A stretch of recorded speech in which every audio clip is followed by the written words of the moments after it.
بسم اللہ الرحمن الرحیم۔ اگر جسموں کے لیے موت ہی مقدر ہے تو انسان کو راہ خدا میں شہید ہونا ہی بہتر ہے۔ دوسروں کے مال کا لالچ نہ کرنا بھی سخاوت ہے۔ خوشامدی لوگ تیرے لیے تکبر کا تخم ہے۔ بدترین حاکم وہ ہے جو اپنے مخالفوں کے سامنے بزدل ثابت ہو۔ جلد بازی حماقت ہے اور یہ انسان کی بدترین کمزوری ہے۔ ذلت برداشت کرنے سے موت بہتر ہے۔ ظالموں کے ساتھ رہنا بجائے خود جرم ہے۔ جس کام کو پورا کرنے کی طاقت نہ ہو اسے اپنے ذمے مت لو۔ جس چیز کو تم نہ سمجھ سکتے ہو اور نہ حاصل کر سکتے ہو اس کے درپے کیوں ہوتے ہو؟ جب تم جان لو کہ تم حق پر ہو تو پھر نہ جان کی پرواہ کرو نہ مال کی۔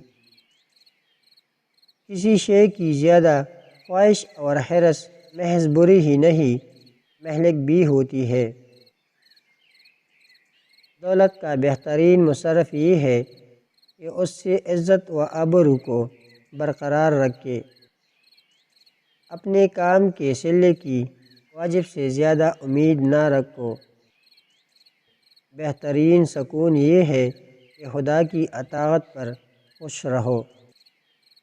عظمت و بزرگی کا بہترین ذریعہ سخاوت اور نیک عمل ہے۔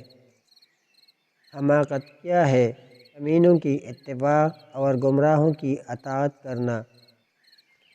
توبہ زبان سے نہیں بلکہ عمل سے ہوتی ہے۔ منافقت کی دوستی سے کلم کلا عداوت کہیں بہتر ہے۔ نفس خدا کا دشمن ہے اور نفس کا دشمن خدا کا دوست ہے۔ سب سے بہتر جہاد یہ ہے کہ تو انتقام کی قدرت رکھتے ہوئے غصے کو پی جائے اور بدلہ نہ لے۔ آزمائش ایک شرط ہے جس سے بندگان حق نوازے جاتے ہیں۔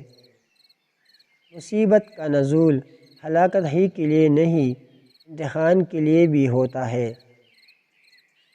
گناہ ناسور ہے، اگر ترک نہ کرو تو برابر بڑھتا رہے گا۔